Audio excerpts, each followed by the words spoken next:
So yo, what's up guys? Bali, ngayong umaga nga pala ay gumising tayo ng maagap-agap, mga alas 12 ng tanghali. Dahil ngayon guys ay ipapagawa ko itong aking bisikleta. Ito yung matagal-tagal kong hindi nagamit guys. Mga 2 years and 5 months and 2 hours and 33 seconds guys. May mga binili na nga rin pala akong pyesa dati pa na sobrang tagal nang naka-imbak. Hindi ko lang na ipakabit dahil ako'y busy-busyhan. Kaya ako excited ngayon at nabawi ko na ang aking bike mula sa kanya pinagtataguan. At dahil sa sobrang excited ko na ikabit itong mga pyesa nito sa bike na ito, samahan niyo ako guys sa aking paglalakbay. Ako yung nagdadahan-dahan lang magbike dito at puro kalog-kalog na eh. Ang mga bearing-bearing niya, yung kadena ay nalalagot. Tapos papalitan yung mga sprocket, mga pudpud na, matatalas na. Sa aking paglalakbay na ito ay aking naramdamang muli ang ligaya ng buhay. At dito naman guys sa part na ito ay kunwari nagre-relapse ako ng mga masaya nangyari nung ako'y malakas po magbike. Pero ang totoo ako'y pupulikatin na at ako hingal na.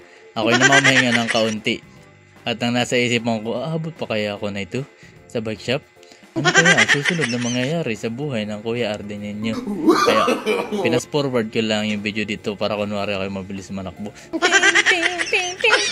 At nakarating na ako dito, malapit na sa bayan ng San Pedro. At may mga na tayong nadaan na mga traffic. Ayun na.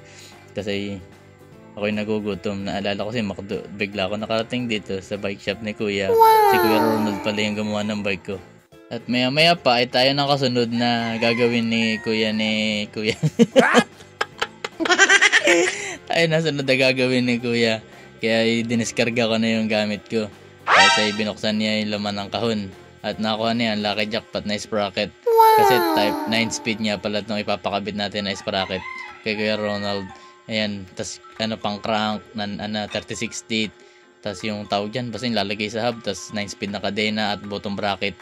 Ayan, ito yung mga ipapapalit natin kay Kuya Ronald. Ayan parang bago. Yo! Tapos ay ginamit na ni Kuya Ronald ang kanyang supersonic powers. Kaya sobrang bilis yung gumalaw dito guys. Tapos dito ako nasa isang gilid lang at in-enjoy ko ang ma-preskong singay ng hangin. Kaya pa kinakabitan ni Kuya Ronald yung bottom bracket, hinahigpitan niya na kanyang special tool. Wala! Yo! Matinig ang ikot. Helicopter! Tapos ay naikabit na pala ni Kuya Ronald lahat. Yung crank, kadena, sprocket, yung RD, bagong mga cable. Kaya madumi lang siya. Hindi lang siya mukhang malinis tignan pero ayos siya manakbo. Shoutout nga pala sa shop na to, F2099 Bike Shop, na matatagpuan dito sa San Pedro, Laguna. Hanggang sa muli guys, paalam!